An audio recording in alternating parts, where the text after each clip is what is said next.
ప్రవక్త ఉత్తర రాజ్యాలను, విశేషించి ఎఫ్రాయిము గోత్రాన్ని గద్దిస్తున్నాడు. వారు మరీ మద్యపానాసక్తులైపోయారు. వారు బోధింపబడనొల్లరు. మతనాయకులు అంటున్నారు, మేము చిన్న పిల్లలమనుకున్నావా? ఎందుకిలా మాట్లాడతావు? మాకు ధర్మశాస్త్రమంతా తెలుసులే అని గర్వాన్ని వెళ్లగక్కుతున్నారు. దేవుడు వారితో అష్షూరీయుల ద్వారా మాట్లాడుతున్నాడు. వారి భాష ఇశ్రాయేలీయులకు బొత్తిగా తెలియదు.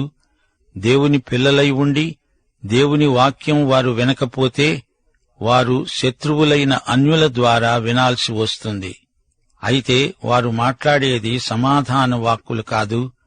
వారి మాటలలో ప్రేమ అనేది బొత్తిగా ఉండదు. ఇశ్రాయేలుకు పరిస్థితులు ధైర్యం గొలిపే విధంగానే ఉన్నా వారి అభివృద్ధి వాడిపోయి రాలిన పువ్వులాగే ఉంది. దానిని శత్రువులు తమ కాళ్ల కింద తొక్కేస్తారు. తుపానులు, వరదలు వచ్చి వారిని కొట్టుకుపోతాయి. పండును మింగేసినట్లే శత్రువులు వీరిని అలానే మింగేస్తారు. తీర్పు ద్వారము వద్దనే కనిపెట్టుకుని ఉంది. యెషయా యూదారాజ్యమందలి పాపాన్ని తీవ్రంగా ఖండించాడు. వారు అబద్ధ దేవతలను ఆరాధిస్తున్నారు. యేసుక్రీస్తే మనకు యుగయుగాల శిల. ప్రళయం వచ్చినా ఆయనే మనకు ఆశ్రయదుర్గం. దేవుడు కళ్లం తొక్కుతాడు, ధాన్యం తూర్పారపడతాడు. భూమి దున్నడం, పంట కళ్లం తొక్కటం ఇశ్రాయేలు వారికి ఆసక్తిజనకమనిపించటం లేదు. వారు ఎన్నెన్నో ఆశీర్వాదాలు పోగొట్టుకుంటున్నారు. ఇప్పుడు 28వ అధ్యాయం వివరాలు వినండి. తాగుబోతులైన ఎఫ్రామీయుల అతిశయ కిరీటానికి శ్రమ. వాడిపోతున్న పుష్పము వంటి వారి సుందర భూషణానికి శ్రమ. ద్రాక్షరసము వలన కూలిపోయిన వారి ఫలవంతమైన లోయ తలమీద ఉన్న కిరీటానికి శ్రమ. శ్రోతలు గమనించండి. యెషయా 28వ అధ్యాయం నుండి 35వ అధ్యాయం వరకు 6 ప్రత్యేకమైన శ్రమలు పలుకబడ్డాయి. 34వ అధ్యాయంలో హర్మగెద్దోను యుద్ధం పేర్కొనబడింది. 35వ అధ్యాయంలో 1000 ఏండ్ల పరిపాలనలోని ఆశీర్వాదాలు వర్ణించబడ్డాయి. ఇప్పుడు మన ముందున్న అధ్యాయంలో వివిధమైన ప్రవచనాలున్నాయి. జరిగినవి, జరగబోయేవి, స్థానికమైనవి, దూర ప్రదేశాలకు చెందినవి, సాధారణమైనవి, ఈ విధంగా పలు విధాలైన ప్రవచనాలున్నాయి. ఉత్తరాన ఇశ్రాయేలు రాజ్యమే ఎఫ్రాయిము. ఇశ్రాయేలు అష్షూరుకు చెరగొనిపోబడుతుంది. దక్షిణాది యూదాకు ఇది గొప్ప హెచ్చరిక. క్రీస్తుపూర్వం 721లో అష్షూరు దండయాత్ర, ఇశ్రాయేలు ఓటమి. ఇశ్రాయేలు, ఎఫ్రాయిము, సమరయ్య అన్నీ ఒకటే. తాగుబోతుతనంతో ఈ రాజ్యం పాడైపోయింది. ఆలకించండి. బలపరాక్రమములు గలవాడు ఒకడు ప్రభువుకు ఉన్నాడు.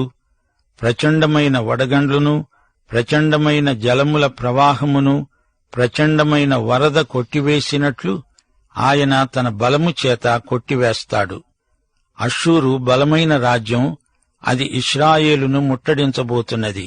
తాగుబోతులైన ఎఫ్రాయిమీయుల అతిశయ కిరీటం కాళ్లతో తొక్కబడుతుంది. తాగుబోతుతనమే ఈ రాజ్య పతనానికి హేతువైంది. ఒమ్రీ, అహాబు నిర్మించిన పట్టణం కిరీటం వంటిది. సమరయ్య కొండపై చక్కని ఉద్యానవనాలతో ఆకర్షణీయంగా తీర్చిదిద్దబడింది. అయినా అంత గొప్ప రాజ్యం అధఃపతనమైంది. 5వ వచనం, ఆ దినమున సైన్యములకధిపతి అయిన యెహోవా శేషించిన తన ప్రజలకు తానే భూషణ కిరీటమై ఉంటాడు, సౌందర్యము గల మకుటమై ఉంటాడు. ఇది 1000 ఏండ్ల పరిపాలన ప్రవచనం. అతిశయ కిరీటం పోయి మహిమ కిరీటం పొందుతారు. దేవుడిస్తాడు. 6-7 వచనాలు. ఆయన న్యాయపీఠము మీద కూర్చుండేవారికి తీర్పు తీర్చ నేర్పు ఆత్మగాను, గుమ్మమునొద్ద యుద్ధమును పారగొట్టేవారికి పరాక్రమము పుట్టించేవాడుగాను ఉంటాడు. అయితే వీరును ద్రాక్షరసము వలన సొక్కి సోలుతారు, మద్యము వలన తత్తరపడతారు. యాజకులేమి, ప్రవక్తలేమి అందరూ మద్యము వలన సొక్కి సోలుతారు. ద్రాక్షరసము వారిని మింగివేస్తున్నది. దర్శనము కలిగినప్పుడు సోలుతారు. తీర్పు తీర్చే కాలమున తత్తరపడతారు. ప్రియ శ్రోతలు, చూచారా, మద్యపానం అన్ని విధాలా అరిష్టదాయకమే. వృత్తి వ్యాపారాలలో మద్యపానాసక్తి వల్ల కొందరు పూర్తిగా దివాలా తీసిన వారున్నారు. మద్యం సేవించిన వ్యక్తి దృష్టి మందగిస్తుంది. అటివారికి బుద్ధిమాంద్యం ప్రాప్తిస్తుంది. 13వ వచనం, నత్తివారి పెదవుల చేతను అన్యభాషతోనూ ఈ జనులతో మాట్లాడుతున్నాడు. అయినను వారు విననొల్లరు.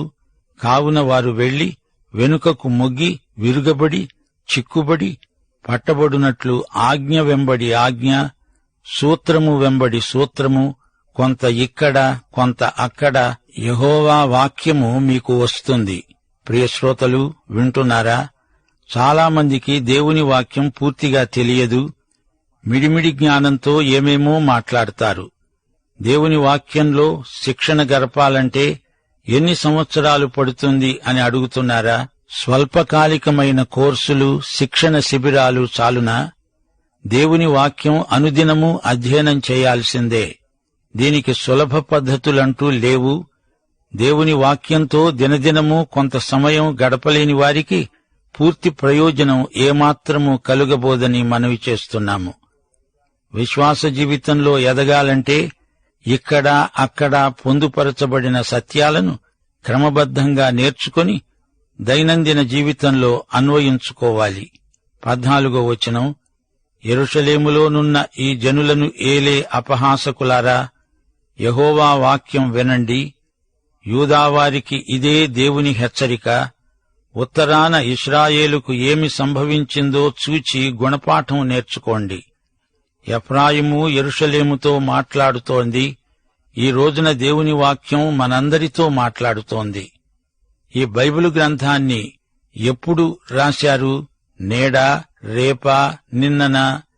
ఇది అన్ని కాలాలకు చెందిన గ్రంథం. ఈ పరిశుద్ధ గ్రంథానికి ఎన్నటికీ కాలదోషం పట్టదు. రేపటి వార్తాపత్రిక కంటే ముందుగా పరిగెత్తుతుంది దేవుని వాక్యం. 15వ వచనం, మేము మరణముతో నిబంధన చేసుకున్నాము, పాతాళముతో ఏకమయ్యాము. ఉపద్రవము ప్రవాహము వలె ఒడిగా దాటేటప్పుడు అది మా యొద్దకు రాదు. అబద్ధాలను మాకు ఆశ్రయముగా చేసుకున్నాము, మాయ క్రింద దాగి ఉన్నాము అని మీరు చెప్పుకుంటున్నారే. మరణముతో, షయోలుతో నిబంధన అది ఎలాంటిది? దానియేలు గ్రంథంలో చెప్పబడినట్లు ఇశ్రాయేలు అంత్యక్రీస్తుతో నిబంధన చేసుకుంటుంది. వాడే రాబోయే అధిపతి. అతడే పాపపురుషుడు, నిర్దేవుడు. భూమిలో నుండి సముద్ర గర్భములో నుండి లేచి వచ్చే మృగము వీడే. వీడు పూర్తిగా సైతాను వశములో ఉన్న దుష్టుడు. 16వ వచనం, ప్రభువైన యెహోవా ఈలాగు సెలవిస్తున్నాడు, సీయోనులో పునాదిగా రాతిని వేసిన వాడను నేనే. అది పరిశోధింపబడిన రాయి, అమూల్యమైన తలరాయి, బహుస్థిరమైన పునాది అయిన మూలరాయి అయి ఉన్నది. సరైన పునాది అంటే ఏ సమస్యలు మనలను అట్టిట్టు చెయ్యజాలవు. ఈ పునాది రాయి యేసుక్రీస్తే. 1 పేతురు 2వ అధ్యాయం 6 నుండి 8వ వచనం వరకు మరొకసారి మననం చేసుకోండి. క్రీస్తే పునాది. ఇదిగో, నేను ముఖ్యమును ఏర్పరచబడినదియు అమూల్యము అయిన మూలరాతిని సీయోనులో స్థాపిస్తున్నాను. ఆయన యందు విశ్వాసముంచేవాడు ఏమాత్రమును సిగ్గుపడడు అనే మాట లేఖనమందు రాయబడింది. విశ్వసిస్తున్న మీకు ఆయన అమూల్యమైన వాడు. విశ్వసింపని వారికైతే ఇల్లు కట్టేవారు ఏ రాతిని నిషేధించారో అదే మూలకు తలరాయి అయింది. అది అడ్డురాయి, అడ్డుబండ అయింది. కట్టేవారు వాక్యానికి అవిధేయులై తొట్టిల్లుతున్నారు. శ్రోతలు, వింటున్నారా? యేసే మన జీవితాలకు పునాది. ఆయనే ముఖ్యమైన మూలరాయి. దేవునికి స్తోత్రం. 17వ వచనం, నేను న్యాయము కొలనూలుగాను నీతిని మట్టపు గుండుగాను పెడతాను. వడగండ్లు మీ మాయాశరణ్యమును కొట్టివేస్తాయి. దాగి ఉన్న చోటు నీళ్లచేత కొట్టుకొని పోతుంది. ఈ ప్రజలపైకి తీర్పు క్రమక్రమంగా వస్తుంది. అకస్మాత్తుగా వచ్చే తీర్పు కంటే మెల్లిమెల్లిగా వచ్చే తీర్పు మరీ దుర్భరమైపోతుంది. ఈ తీర్పు ప్రక్రియ నానుడు వానలాంటిది. 20వ వచనం, పండుకోటానికి మంచము పొడుగు చాలదు, కప్పుకోటానికి దుప్పటి వెడల్పు చాలదు. 100 ఏండ్ల వరకు తీర్పు రాలేదు, ఆ తరువాత వచ్చింది. చాలని మంచం, దుప్పటి. దేవుడు వారిని ఎంత క్రమశిక్షణలో పెట్టినా వారికి బుద్ధి రావటం లేదు. చిట్టచివరికి శిక్ష రానే వచ్చింది. దేవుని ప్రజలే అయినా తప్పనిసరిగా వారి మీదికి అంతిమ తీర్పు వచ్చింది. ఈ అధ్యాయమంతా గోధుమలు, గురుగులు ఉపమానమే. ధాన్యపు గింజలు అనేక రకాలు, గట్టి గింజలు కొన్ని, తాలు గింజలు కొన్ని. వీటిని ఎలా తూర్పార పట్టాలో యజమానికి తెలుసు. 25వ వచనం, అతడు నేల చదును చేసిన తరువాత నల్ల జీలకర్ర చల్లుతాడు, తెల్ల జీలకర్ర చల్లుతాడు. గోధుమలు వరుసగా విత్తుతాడు, యవలను తానేర్పరచిన చేనిలో చల్లుతాడు. దాని అంచున మిరప మొలకలు వేస్తాడు గదా. 27, 28 వచనాలు, సేద్యగాడు నల్ల జీలకర్రను పదునుగల యంత్రము చేత నూర్చడు, బండి చక్రములను జీలకర్ర మీద నడిపించడు గాని కర్రచేత నల్ల జీలకర్రను, చువ్వచేత జీలకర్రను దొళ్లగొడతాడు గదా. మనుష్యులు గోధుమలను గాలించగా దానిని నలుస్తారా? సేద్యగాడును ఎల్లప్పుడూ దానిని నూరుస్తూ ఉండడు. ఎల్లప్పుడూ అతడు బండి చక్రాన్ని, గుర్రాలను దానిమీద నడిపిస్తూ ఉంటాడు. దానిని నలపడు గదా. శ్రోతలు వింటున్నారా? ఈ ఉపమానమంతా దేవుని తీర్పును గురించినది. దేవుడు పంట కళ్ళములో నిన్ను నూరుస్తాడు. జాగ్రత్త, తీర్పు తప్పదు. మత్తయి సువార్త 13వ అధ్యాయం 30వ వచనం, ప్రభు అన్నాడు, కోతకాలము వరకు గోధుమలను, గురుగులను కలిసి పెరుగుతూ ఉండనివ్వండి. కోతకాలమందు గురుగులను ముందుగా కూర్చి వాటిని కాల్చివేయడానికి కట్టలు కట్టి గోధుమలను నా కొట్టులో చేర్చి పెట్టండని కోతగాండ్రతో చెబుతాడు. మత్తయి సువార్త 13వ అధ్యాయం 41వ వచనం, మనుష్య కుమారుడు తన దూతలను పంపుతాడు. వారాయన రాజ్యములో నుండి ఆటంకములైన సకలమైన వాటిని, దుర్నీతి పరులను సమకూర్చి అగ్నిగుండములో పడవేస్తారు. శ్రోతలు, మనం ఆయన గోధుమలమై గురుగులను కూడా గోధుమలుగా మార్చే కృషి చెయ్యాలి. ఇప్పుడు మనం 29వ అధ్యాయానికి వచ్చాము. ఈ అధ్యాయంలో యెరూషలేమును గురించిన ప్రవచనాలున్నాయి. అరీయేలుకు శ్రమ. అరీయేలు అంటే దేవుని సింహం అని అర్థం. ఇది యెరూషలేముకు మరో పేరు. దేవుని చేతిలో అష్షూరు ఓడిపోతుంది, కాని యెరూషలేము శత్రువులకు హస్తగతమవుతుంది. శత్రువు పొట్టులాగా కొట్టుకొని పోతాడు. శత్రువుల ఆశలు అడియాసలవుతాయి. దేవుడు తన ప్రజలను ఎప్పుడు ఏ విధంగా విడుదల చెయ్యాలో ఎరుగును. అరీయేలు గుడ్డిదైపోయింది. దేవుని ప్రజలు తాగుబోతులై, నిద్రామత్తులై, ముద్రవేయబడిన గ్రంథాన్ని చదవాలని ప్రయత్నించే వెర్రిబాగుల వారైపోయారు. వారికి ఆధ్యాత్మిక అవగాహన లేదు. దేవుణ్ణి ఆత్మతో, సత్యముతో వారు ఆరాధించటం లేదు. తమ స్వంత జ్ఞానాన్ని వినియోగించిన వారై రాజనీతి అంటూ సంధి రాయబారాలు నెరుపుతున్నారు. దేవునికి ఏమీ తెలియదులే అనుకుంటున్నారు. కుమ్మరివాని కంటే ఎక్కువ బంకమన్నుకు తెలుసునా? సృష్టించబడినది సృష్టికర్తను ప్రశ్నించగలదా? అరీయేలు ఆశీర్వదించబడిన పట్టణం. యేసు ప్రభువు వచ్చి దేవుని రాజ్యము స్థాపించినప్పుడు పరిస్థితులన్నీ పూర్తిగా మారిపోతాయి. దేవుని ప్రజలు సత్యాన్ని కనుగొంటారు, ఆనందిస్తారు. పరిశుద్ధ దేవుణ్ణి మహిమపరుస్తారు. సోదరుడా, సోదరి, దేవునికి నీ హృదయాన్ని సమర్పించుకో. అప్పుడు దేవుని రాజ్యంలో నీకు స్థానముంటుంది. పరమ కుమ్మరి నిన్ను తన సంకల్ప ప్రకారమే రూపొందిస్తాడు. అరీయేలు దావీదు దండు దిగిన పట్టణం. అది అగ్నిగుండమైంది. దానికి శత్రువులు అనేకులు. యెహోవా దానిని శిక్షిస్తాడు. యెహోవా మీ మీద గాఢ నిద్రాత్మను కుమ్మరించాడు. 13వ వచనం, ఈ ప్రజలు నోటి మాటతో నా వద్దకు వస్తున్నారు, పెదవులతో నన్ను ఘనపరుస్తున్నారు, గాని తమ హృదయమును నాకు దూరము చేసుకున్నారు. వారి జ్ఞానుల జ్ఞానం వ్యర్థమవుతుంది. కుమ్మరికి మంటికి భేదము లేదా? ఆ రోజున చెవిటివారు గ్రంథవాక్యములు వింటారు.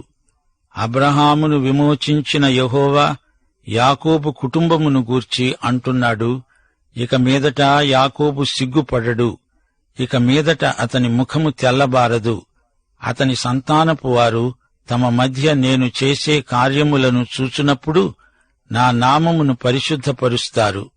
యాకోబు పరిశుద్ధ దేవునికి, ఇశ్రాయేలు దేవునికి భయపడతారు. చంచల బుద్ధి గలవారు వివేకులవుతారు, సణిగేవారు ఉపదేశానికి లోబడతారు. సోదరీ సోదరులారా, యెషయా 29వ అధ్యాయాన్ని యేసు ప్రభువు చేసిన కొండమీది ప్రసంగంతో సరిపోల్చి చూసుకోండి.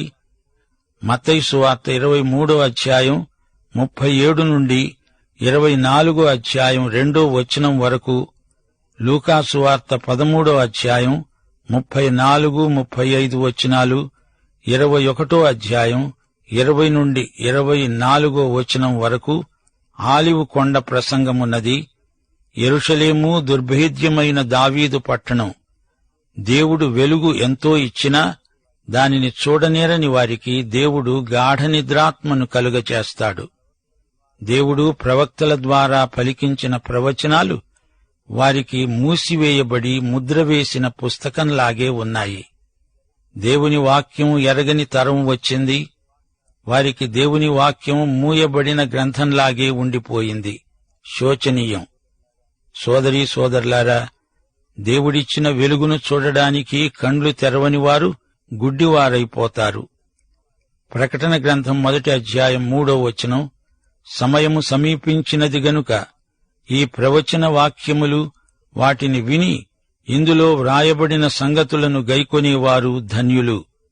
ప్రకటన 22వ అధ్యాయం 10వ వచనం, ఈ గ్రంథమందున్న ప్రవచన వాక్యములకు ముద్ర వేయవద్దు, కాలము సమీపమై ఉన్నది. గ్రహించండి, ప్రకటన గ్రంథం ముద్ర వేయబడింది కాదు, ముద్ర తీయబడిన గ్రంథం గనుకే దాని పేరు ప్రకటన. యెషయా ప్రవచనం చాలా ఘాటైనది. వీరి మతాచారాలు కేవలం బాహిర ప్రదర్శనలు. వీరి ఆరాధన వెక్కిరింత మాత్రమే. పైకి భక్తి మాటలు, భక్తి పాటలు, లోపల భక్తి లేదు, భయమూ లేదు. వారి హృదయాలు దేవునికి నిత్యత్వపు దూరంలో ఉన్నవి. మతం, మతాసక్తి అంతా వేషధారణ. మనకు ఈ రోజున కావలసింది మతం కాదు, దేవునితో సరైన సంబంధం. నీకు క్రీస్తు ఉన్నాడా లేదా? అది అసలైన ప్రశ్న. తాము చేసేదంతా దేవుడు చూడవచ్చాడా అనుకుంటున్నారా? జాగ్రత్త, ఆయన కన్నులకు మరుగైనది ఏదీ లేదు. ముగింపులో యెషయా అంటున్నాడు, సుదూర భవిష్యత్తులో జరగబోయేది చెబుతున్నాను వినండి. యెరూషలేముకు గొప్ప భవిష్యత్తు ఉన్నది. యెరూషలేము పునర్నిర్మాణమవుతుంది. అప్పుడది అక్షరాల దేవుని పట్టణమవుతుంది. ఆ రోజున చెవిటివారు వింటారు, గుడ్డివారు చూస్తారు. ఈ రోజున చాలామంది దేవుని వెలుగును చూడడానికి ఇష్టపడటం లేదు, కావాలని గుడ్డివారవుతున్నారు. 1000 ఏండ్ల పాలనలో వీరికి కనువిప్పు కలుగుతుంది. ముగింపులో 29వ వచనం, యెహోవా చేత వారు దానిని నేర్చుకుంటారు. ఆశ్చర్యమైన ఆలోచన శక్తి, అధిక బుద్ధి అనుగ్రహించేవాడు ఆయనే. ఆయన నామము పరిశుద్ధపరచబడుతుంది. ఆయన రాజ్యం వస్తుంది. దేవునికి స్తోత్రం. ప్రభువైన యేసుక్రీస్తు వారి కృప, తండ్రి అయిన దేవుని ప్రేమ, పరిశుద్ధాత్మ యొక్క అన్యోన్య సహవాసము మనకు సదాకాలము తోడై ఉండునుగాక. ఆమేన్.